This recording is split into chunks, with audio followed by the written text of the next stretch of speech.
നമസ്കാരം. മലയാളി വാർത്ത ഇൻസൈഡിലേക്ക് സ്വാഗതം. കോടതി ജാമ്യം നിഷേധിച്ചതോടുകൂടി ജയിലിലെ നിരാഹാര സത്യാഗ്രഹം അവസാനിപ്പിച്ച രാഹുൽ ഈശ്വർ വിശക്കുന്നു സാറേ എന്ന് അദ്ദേഹം ഒടുവിൽ പറയേണ്ടി വന്നു. തീർച്ചയായും പലരും അദ്ദേഹത്തെ കളിയാക്കിക്കൊണ്ട് രംഗത്ത് വരുന്നുണ്ട്. കഴിഞ്ഞ 4 ദിവസമാണ് ഭക്ഷണം കഴിക്കാതെ, ആദ്യ ദിവസങ്ങളിൽ വെള്ളം പോലും കുടിക്കാതെ, എന്നാൽ ശാരീരികമായി വളരെ അവശനായ അദ്ദേഹം വീണ്ടും പോരാടുകയായിരുന്നു. പക്ഷേ അതിനും ഒരുപാട് ആളുകൾ, പ്രത്യേകിച്ച് മാധ്യമങ്ങൾ, മുഖ്യധാര മാധ്യമങ്ങളൊക്കെ തന്നെ വലിയ രീതിയിലാണ് അദ്ദേഹത്തെ അധിക്ഷേപിച്ചത് എന്നുള്ളതാണ്. അല്ലാതെ പല പാർട്ടിക്കാരും പറയുന്നത് പോലെ നിരാഹാര സത്യാഗ്രഹം 8 മണിക്കൂർ നേരത്തേക്ക്, ബാക്കി രാത്രിയൊക്കെ തന്നെ ടോർസിനകത്ത് പഴം കുത്തിത്തിരികി അല്ലെങ്കിൽ കട്ടിലിനടിയിൽ ഭക്ഷണം വെച്ച് സൈഡ് അപ്പുറത്ത് തിരികെ നടന്ന് ഭക്ഷണം കഴിച്ച ആ നിരാഹാരമല്ലായിരുന്നു, ഗാന്ധിയൻ മാർഗമായിരുന്നു ഈ രാഹുൽ ഈശ്വർ സ്വീകരിച്ചത് എന്നാണ് അദ്ദേഹം വ്യക്തമാക്കിയത്. സത്യത്തിൽ ഒന്ന് ആലോചിച്ച് നോക്കിയാൽ ഇവിടെ രാഹുൽ മാങ്കൂട്ട വിഷയത്തിൽ ചാവേറായി മാറുകയല്ലായിരുന്നു രാഹുൽ ഈശ്വർ. അതായത് അദ്ദേഹം ഈ അതിജീവിത എന്ന് പറയുന്ന ഈ പെൺകുട്ടിയുടെ ഐഡന്റിറ്റി പുറത്തു പറഞ്ഞിട്ടില്ല എന്ന് അദ്ദേഹം ഉറച്ചു നിൽക്കുകയാണ്. അനാവശ്യമായിട്ട് അദ്ദേഹത്തെ ഇത്തരത്തിൽ ജയിലിൽ അടച്ചിരിക്കുകയാണ് എന്ന് പലരും അഭിപ്രായപ്പെടുകയാണ്. ഒരു പക്ഷേ അദ്ദേഹത്തിന് താക്കീത് ചെയ്ത് വിലക്കി വിടാമായിരുന്നു.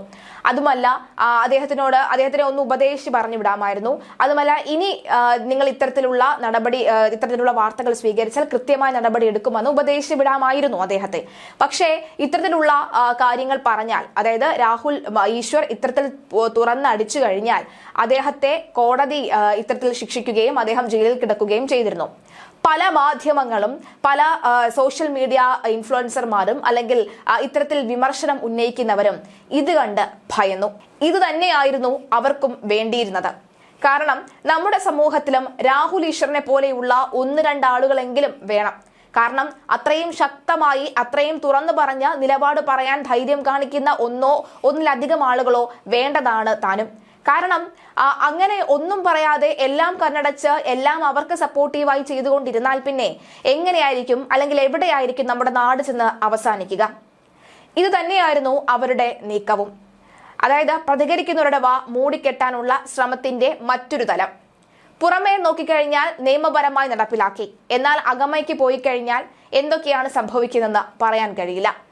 നിയമവിരുദ്ധമായിട്ടല്ല ഇത് പറയുന്നത്, മറിച്ച് ചില സത്യങ്ങൾ ഇങ്ങനെയും ഉണ്ടല്ലോ എന്നുള്ള ചോദ്യം, ഇതും സത്യമാകാൻ സാധ്യതയില്ലേ എന്നുള്ളൊരു ചോദ്യമാണ് മുന്നോട്ട് വെക്കുന്നത്. പ്രേക്ഷകർക്ക് എന്താണ് തോന്നുന്നത് എന്ന് അഭിപ്രായവും പറയാം.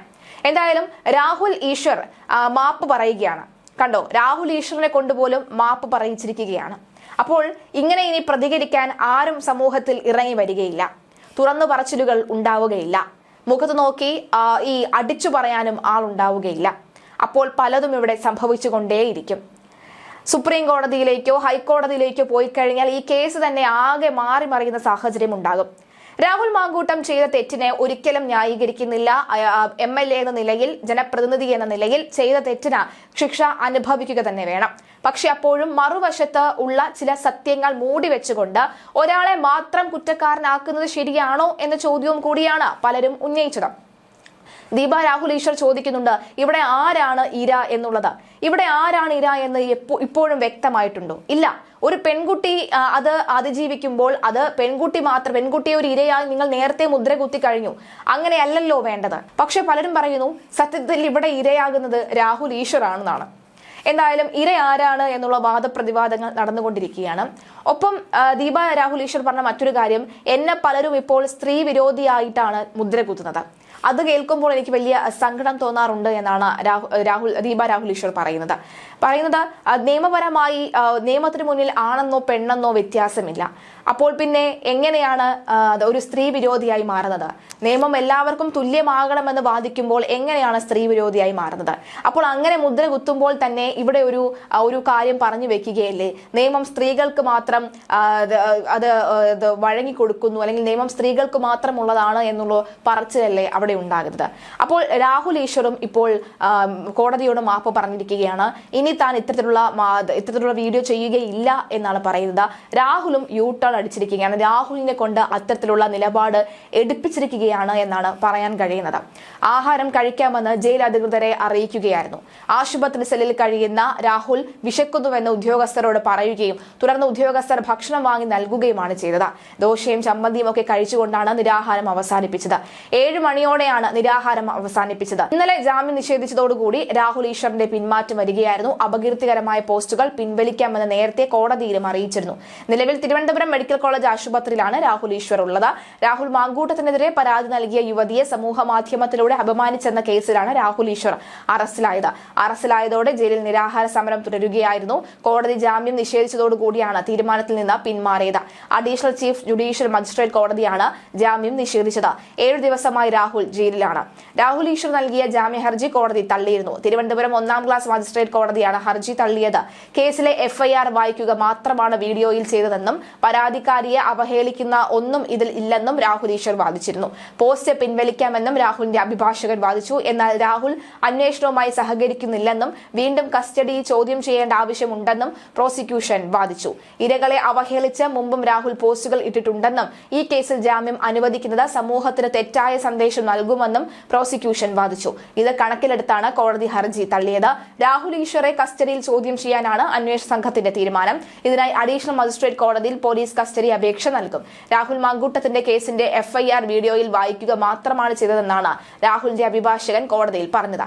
അതിജീവിതയെ മോശപ്പെടുത്തുന്ന കാര്യങ്ങൾ പറഞ്ഞിട്ടില്ല, അപമാനിക്കണമെന്ന ഉദ്ദേശം ഉണ്ടായിരുന്നില്ല. അത്തരം വീഡിയോ ഉണ്ടെങ്കിൽ പിൻവലിക്കാൻ രാഹുൽ തയ്യാറാകണമെന്നും അഭിഭാഷകൻ അറിയിച്ചു. എന്നാൽ സ്ത്രീകൾക്കെതിരെയായ കേസുകളുടെ FIR എങ്ങനെ പരസ്യരേഖ ആകുമെന്നും കോടതി ചോദിച്ചു. ജാമ്യ ഹർജിയെ പ്രോസിക്യൂഷൻ എതിർത്തിരുന്നു. പരാതിക്കാരിയായ യുവതിയെ അധിക്ഷേപിച്ചിട്ടില്ല എന്ന രാഹുൽ ഈശ്വറിന്റെ വാദം നിലനിൽക്കില്ലെന്ന് കോടതി ഉത്തരവിൽ വ്യക്തമാക്കി. ജാമ്യത്തിൽ വിട്ടാൽ കുറ്റം ആവർത്തിക്കും. പ്രോസിക്യൂഷൻ വാദത്തിൽ കഴമ്പുമുണ്ട്. കസ്റ്റഡിയിൽ കഴിയുമ്പോഴും രാഹുൽ സമൂഹ മാധ്യമത്തിൽ പോസ്റ്റ് ഇട്ടിട്ടുണ്ടെന്നും കോടതി നിരീക്ഷിച്ചു. രാഹുലിന്റെ നിരാഹാര സമരത്തെ കോടതി വിമർശിച്ചു. നിരാഹാരം പോലീസിനെ സമ്മർദ്ദത്തിലാക്കാനാണ്. അനുവദിച്ചാൽ മറ്റ് തടവുകാരും ഇത് ആവർത്തിക്കുമെന്നും കോടതി ചൂണ്ടിക്കാട്ടി. കേസുമായി ബന്ധപ്പെട്ട് ഇന്നലത്തേക്കും കൂടി 3ാമത്തെ തവണയാണ് രാഹുൽ ഈശ്വർ ജാമ്യാപേക്ഷ നൽകിയത്. ഒരേ കേസിൽ ഒരേ സമയം 2 കോടതികളിൽ രാഹുൽ ജാമ്യാപേക്ഷ നൽകിയിരുന്നു. ഇത് വലിയൊരു വീഴ്ചയായി കോടതി ചൂണ്ടിക്കാട്ടിയിരുന്നു. പിന്നാലെയാണ് കോടതി രാഹുലിന്റെ ജാമ്യാപേക്ഷ നിരസിച്ചത്. രാഹുൽ ഈശ്വർ ഇപ്പോഴും അന്വേഷണത്തിൽ പോലീസുമായി സഹകരിക്കുന്നില്ല എന്നും പോലീസ് കോടതിയെ അറിയിച്ചു. അതുകൊണ്ട് തന്നെ 2 ദിവസത്തേക്ക് കൂടി രാഹുൽ ഈശ്വറിനെ കസ്റ്റഡിയിൽ വാങ്ങാനുള്ള നീക്കത്തിലാണ് പോലീസ്. കസ്റ്റഡി അപേക്ഷയുമായി പോലീസ് തിങ്കളാഴ്ച കോടതിയെ സമീപിക്കും. അങ്ങനെയെങ്കിൽ രാഹുൽ ഈശ്വറിന്റെ ഹർജി പരിഗണിക്കുന്നത് ഇനിയും നീളും. രാഹുൽ ജയിലിലായിട്ട് ഇപ്പോൾ ഒരാഴ്ചയാവുകയാണ്. ഇത്രയും ദിവസവും രാഹുൽ ജയിലിൽ നിരാഹാര സമരത്തിനായിരുന്നു. ആരോഗ്യം വഷളായതോടുകൂടി മെഡിക്കൽ കോളേജ് ആശുപത്രിയിലെ സെല്ലിലേക്ക് മാറ്റിയെങ്കിലും രാഹുൽ നിരാഹാരം തുടരുകയായിരുന്നു. എന്നാൽ ഇന്നും കോടതി ജാമ്യാപേക്ഷ തള്ളിയതോടുകൂടിയാണ് രാഹുൽ ഈശ്വർ നിരാഹാര സമരം അവസാനിപ്പിക്കുന്നതായി പോലീസിനെ അറിയിച്ചത്. നേരത്തെ ജാമ്യാപേക്ഷ തള്ളിയ ജില്ലാ സെഷൻസ് കോടതി രാഹുൽ ഈശ്വറെ റിമാൻഡ് ചെയ്യുകയും ചെയ്തിരുന്നു. തുടർന്ന് പോലീസ് കസ്റ്റഡി വാങ്ങിയ രാഹുലിനെ ഇന്നലെ ഉച്ചയ്ക്ക് ശേഷം പൂജപ്പുര സെൻട്രൽ ജയിലിലേക്ക് പ്രവേശിപ്പിച്ചിരുന്നു. പരാതിക്കാരിയെ തിരിച്ചറിയാൻ സാധിക്കും വിധത്തിലുള്ള വിവരങ്ങൾ പങ്കുവച്ചതായി ആരോപിച്ച് രാഹുൽ ഈശ്വർ, കോൺഗ്രസ് നേതാവ് സന്ദീപ് വാര്യർ എന്നിവരടക്കം 6 പേർക്കെതിരെയാണ് കേസെടുത്തത്.